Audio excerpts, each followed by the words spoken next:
Hi friends, welcome back my channel. ఈరోజు నేను ఏమేమి చేస్తాను అనేది చూపిస్తాను. ముందైతే టమాటా చుక్కకూర పచ్చడి చేస్తున్నాను. పచ్చిమిర్చి టమాటాలు ఉడకబెడతా. కొంచెం నూనె వేస్తా, కొంచెం ఉప్పు, ఎందుకంటే ఉప్పు వేస్తే తొందరగా మగ్గిపోతాయి అన్నమాట. అందుకని చెప్పేసి నేను ముందు కంపల్సరీగా టమాటాల్లో ఉప్పు వేస్తాను.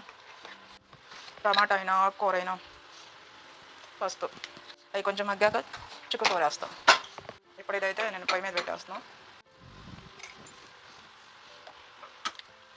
చుక్కకూర అనమాట. ఇది చుక్కకూర టమాటా చట్నీలో వేస్తాను. ఎలా వేస్తాను అనేది చూసేయండి.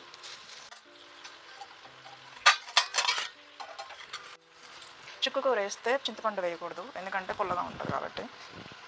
చుక్కకూర అనమాట, ఇది దానిలో వేస్తాను, టమాటాల్లో.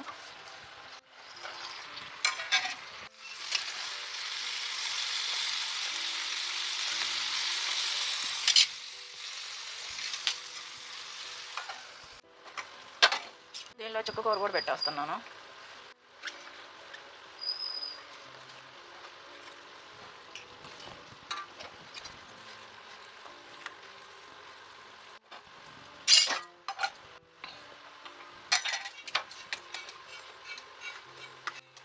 చుక్కకూరలో వాటర్ వస్తాయి కాబట్టి చక్కగా మగ్గిపోద్ది. ఇందులో చింతపండు ఏమి వేయద్దు, పుల్లగా ఉంటుంది ఆకుకూర. ఇది ఎగిరిపోయాక పచ్చడి చేసేస్తాను. టమాటా చుక్కకూర పచ్చడి ఇడ్లీలోకి చాలా బాగుంటుంది. చిన్నపాయ రబ్బలు కూడా వేసేసాను. అయితే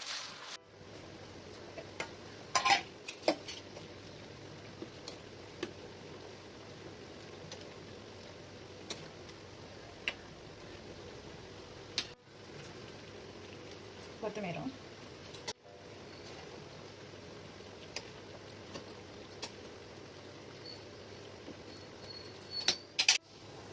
ఇప్పుడైతే నేను చట్నీ చేయాలి.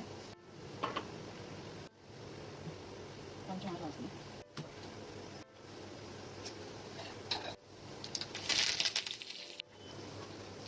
చుక్కకూర టమాటా పచ్చడి అన్నమాట.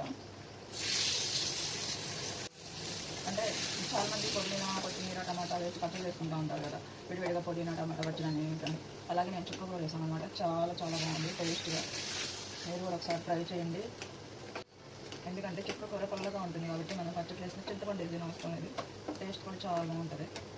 చుక్కకూర టమాటా పచ్చడి ఈరోజు మాకు ఇడ్లీ అవుతుంది అనమాట.